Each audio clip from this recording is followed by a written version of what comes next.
চলো স্টার্ট।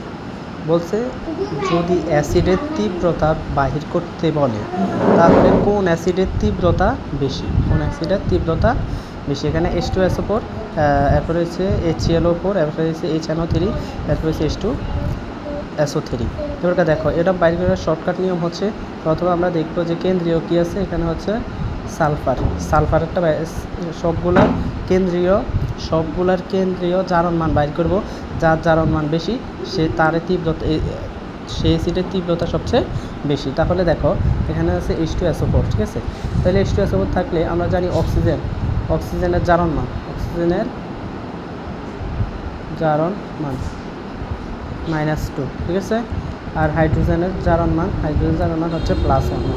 ওকে, তাহলে দেখো এখানে হচ্ছে যদি এখানে হচ্ছে -2 না, একটার জন্য হচ্ছে -2, তাহলে হচ্ছে 60টার জন্য হচ্ছে -8, ঠিক আছে। এখানে হচ্ছে প্লাস, একটার জন্য +1, দুইটার জন্য হচ্ছে +2, তাহলে এখানে লিখবো হচ্ছে আমরা কত, +6, তাহলে এখানে হচ্ছে 6। তারপরেরটা দেখো এখানে হচ্ছে 4, তাহলে হচ্ছে একটার জন্য যদি 2 হয় তাহলে চারটার জন্য হবে কয়টা, -8। এখানে হচ্ছে +1, তাহলে এবং -7, +7।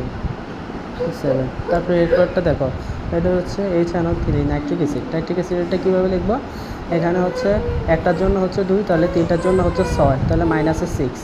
আর এখানে হচ্ছে +1, তাহলে আর লাগে কত, +5। এখানে দেখো H2SO4, এখানে আছে হচ্ছে -6, আর এখানে হচ্ছে +2, তাহলে আর লাগে কয়টা, +4, ঠিক আছে। তাহলে এখানে কোন অ্যাসিডের তীব্রতা বেশি, যার জারণ মান বেশি, বি হচ্ছে অ্যান্সার।